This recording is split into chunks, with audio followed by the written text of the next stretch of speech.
하나님의 말씀 창세기 31장 26절. 라반이 야곱에게 이르되 내가 내게 알리지 아니하고 가만히 내 딸을 칼로 잡은 자같이 끌고 갔으니 어찌 이같이 하였느냐. 설교 제목은 신앙은 죄인임을 깨닫고 회개할 때 자라난다.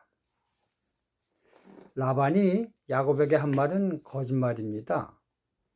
야곱에게서 문제가 있어 야밤 도주한 것이 아니라 라반에게 문제가 있어 야밤 도주를 한 것입니다. 창세기 31장 1절 2절.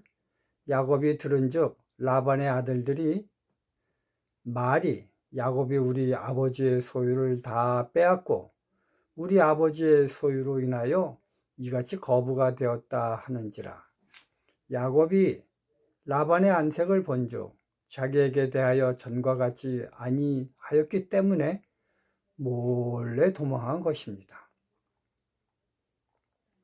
라반이 그 형제를 거느리고 7일 길을 쫓아가 길르앗산에서 그에게 미쳤더니 23절입니다. 여기서 보면 라반은 개인적 군사를 거느리고 있었던 것 같습니다. 이러한 군사력을 갖춘 힘이 있는 라반이기 때문에 야곱은 정상적으로 고향으로 간다고 했다면 그가 가진 모든 것들을 빼앗기고 맨몸으로 쫓겨났을 것입니다.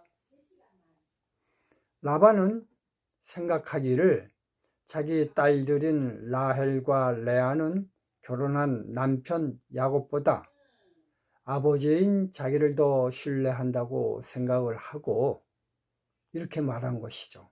가만히 내 딸들을 칼로 잡은 자 같이 끌고 갔다. 그러나 두 딸들은 아버지 라반보다 남편 야곱을 선택함으로 절대 억지로나 강제로 끌려간 것이 아니고 자신에서 동참한 것입니다. 창세기 31장 14, 16절. 라헬과 레아가 그에게 대답하여 가로되 우리가 우리 아버지 집에서 무슨 분깃이나 유업이나 있으리요. 아버지가 우리를 팔고 우리의 돈을 다 먹었으니 아버지가 우리를 외인으로 여기는 것이 아닌가. 하나님이 우리 아버지에게서 취하신 재물은 우리와 우리 자식의 것이니 이제 하나님이 당신에게 이르신 일을 다 준행하라. 라반은 야곱의 품삯을 어떻게 하든지 안 주거나 적게 주려고 하였습니다. 7절에 그대들의 아버지가 나를 속여 품삯을 10번이나 번역하였느니라. 이러한 라반이기 때문에 자기의 잘못을 정당화하기 위해 거짓에 거짓을 덧붙입니다. 27절, 28절. 내가 즐거움과 노래와 북과 수금으로 너를 보내겠거늘 어찌하여 내가 나를 속이고 가만히 도망하고 내게 구하지 아니하였으며 나로 내 손자들과 딸들에게 입맞추지 못하게 하였느냐. 이처럼 죄는요, 자기를 정당화하기 위해 다른 변명에 변명을 덧붙입니다. 창세기 3장 12절 13절. 아담이 가로되 하나님이 주셔서 나와 함께 하게 하신 여자 그가 그 나무 실과를 내게 주므로 내가 먹었나이다. 여호와 하나님이 여자에게 이르시되 내가 어찌하여 이렇게 하였느냐. 여자가 가로되 뱀이 나를 꿰므로 내가 먹었나이다. 아담은 자신의 죄를 여자에게 돌리고 여자는 자신의 죄를 뱀에게 전가시키고 있습니다. 그리고선 어떻게 하든지 자기 죄를 감춤으로 인해 죄인이 아니라 의인으로 변장하기를 노력하고 있습니다. 그러나 하나님은 이런 의인을 부르러 오신 것이 아니라 죄인을 부르러 오셨습니다. 그렇기 때문에 죄인이라고 자기 자신을 인정해야만 비로소 예수님의 역할이 필요하게 됩니다. 똑같은 죄를 가룟 유다와 베드로가 지었습니다. 그러나 베드로는 자기 죄를 자인하였습니다. 그러므로 예수님이 나타나셔서 내가 나를 사랑하느냐? 라고 3번 물으셨습니다. 이 질문은 내가 나를 사랑하지 않으므로 나를 저주하고 부정하였다는 사실을 근거로 하여 질문하고 있는 것입니다. 이러한 예수님의 질문에 베드로는 자기 자신의 죄를 인정하고 예수님의 질문에 사랑한다고 답을 합니다. 반면에 가룟 유다는 자기 죄를 인정하고 회개하는 것이 아니라 죄의 결과를 무서워하여 자살을 하였습니다. 제가 교회 증언 5권 637쪽을 읽어 드리겠습니다. 그의 고백에는 죄에 대한 진정한 회개도 없고 통회도 없고 목적의 변동도 없고 죄를 가증히 여기는 마음도 없고 어떤 가치도 공유도 없었다.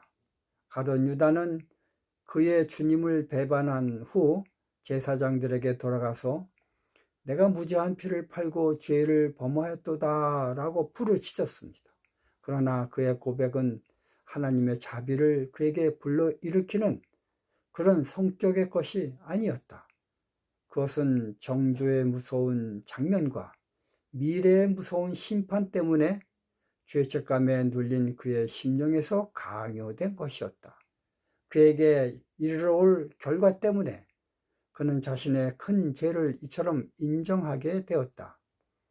그의 심령 속에는 하나님의 아들을 넘겨주어서 조롱받고 채찍질 당하고 십자가에 못 박히게 하고 또한 이스라엘의 거룩하신 분을 배신하여 악하고 무도한 자들의 손에 넘겨준 것에 대한 기꺼도 마음을 찢는 슬픔이 없었다. 그의 고백은 다만 이기적이고 암담한 마음에서 우러난 것에 불과하다.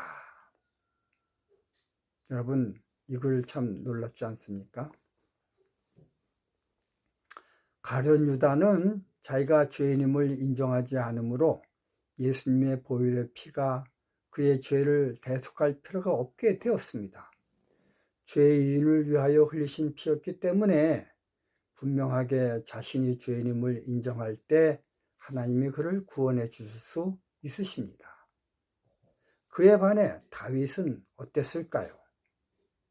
시편 51편 1절 3절 다윗의 시 영장으로 한 노래. 다윗이 밧세바와 동침한 후 선지자 나단이 저에게 온 때에 한 시입니다. 하나님이여 주의 인자를 쫓아 나를 긍휼히 여기시며 주의 많은 자비를 쫓아 내 죄가를 도말하소서. 나의 죄악을 맑게 씻기시며 나의 죄를 깨끗이 제하소서. 대저 나는 내 죄가를 아오니 내 죄가 항상 내 앞에 있나이다. 선지자 나단이 직설적으로 절대 권력자인 왕에게 죄를 고하자 그는 단 한마디의 변명도 없이 자기 죄를 자복하였습니다. 왕이기 때문에 신하들 앞에서 창피함을 느꼈음에도 불구하고 다윗은 사람들의 시선엔 안중에도 없이 오로지 하나님 앞에 자복하였습니다. 누가복음 18장 11절 13절 바리새인은 서서 따로 기도하여 가로되 하나님이여 나는 다른 사람들 곧 토색 불의 간음을 하는 자들과 같이 아니하고 이 세리와도 같이 아니함을 감사하나이다. 나는 일에 2번씩 금식하고 또 소득의 11조를 드리나이다 하고 세리는 멀리 서서 감히 눈을 들어 하늘을 우러러 보지도 못하고 다만 가슴을 치며 가로되 하나님이여 불쌍히 여기소서 나는 죄인으로소이다 하였느니라. 바리새인은 의인이므로 예수님의 피 공로가 가치가 없게 되었고, 세리는 자신이 죄인으로 인정함으로 죄인을 위해 대신 죽으신 예수님의 피 공로가 인정되어 구원을 받습니다. 그는 자기의 품성을 하나님의 거룩한 품성에 비추어 판단하지 않고 다른 사람들의 품성에 견주어 판단하였다. 그의 마음은 하나님을 떠난 사람에게로 향했다. 이것이 그가 자기 만족에 빠진 원인이다. 세리의 기도가 응답을 받는 것은 그 기도가 전능하신 자를 붙잡으려는 의뢰심을 보여준 까닭이다. 세리의 생각에는 자기 자신을 하나님 앞에 아무것도 아니요 오직 수치스러운 존재일 뿐이었다. 하나님을 찾는 모든 사람들도 이러한 자세를 가져야 한다.